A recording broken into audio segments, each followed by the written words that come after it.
Download the Team USA app to follow your favorite athletes on the road to Pyeongchang. Visit the Google Play Store and iTunes to download the Team USA app today. And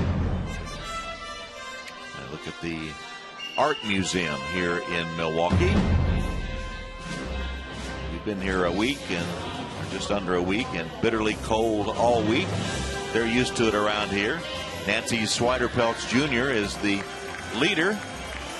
206.151 as we continue with the women's 1500. There are 12 pairs to skate.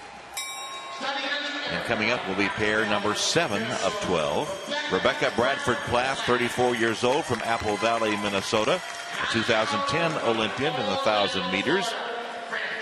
And Franchesca Pasquarella, 20 years old, from Orlando. She was 11th in the 1,000 meters here at the Olympic trials on Wednesday, and 11th again in the 500 last night.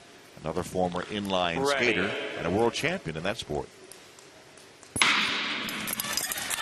It's a great pairing, Tom.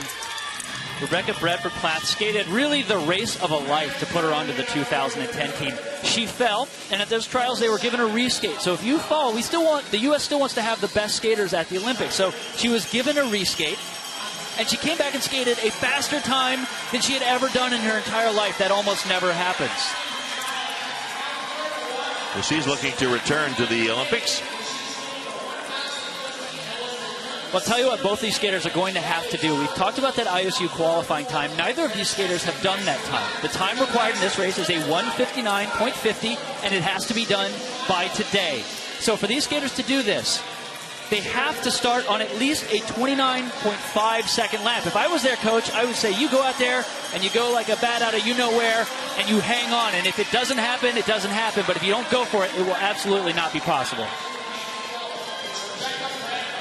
Well, 30.10 for Bradford and 31.7 Pasquarella. It's a very even lap split for both of these women. Now, the only way that they're going to be able to make that time, if it's ever going to happen, is going to have to come down to the gap between these times. We saw with Nancy Swiderpeltz, she only had a 1-second drop. She went a 31 first lap, a 32.8 second lap, a 33. If they're anything over 1 second per lap, they're going to be too far off the ISU qualifying time. They're just going to be battling at that point for the highest finish they can get at the U.S. Olympic trials. Bell sounds, final lap. Bradford 32.15 that last lap. 31.99 Pasquarella. Pasquarella getting a draft on the backstretch and that slingshot, looking to win this pair and take over the overall top time. Again, you mentioned she's a world champion. Other inline world champions we've seen: Brittany Bowe, Heather Bergsma, Erin Jackson. And here is Pasquarella pulling away now, coming to the finish. Franchesca Pasquarella.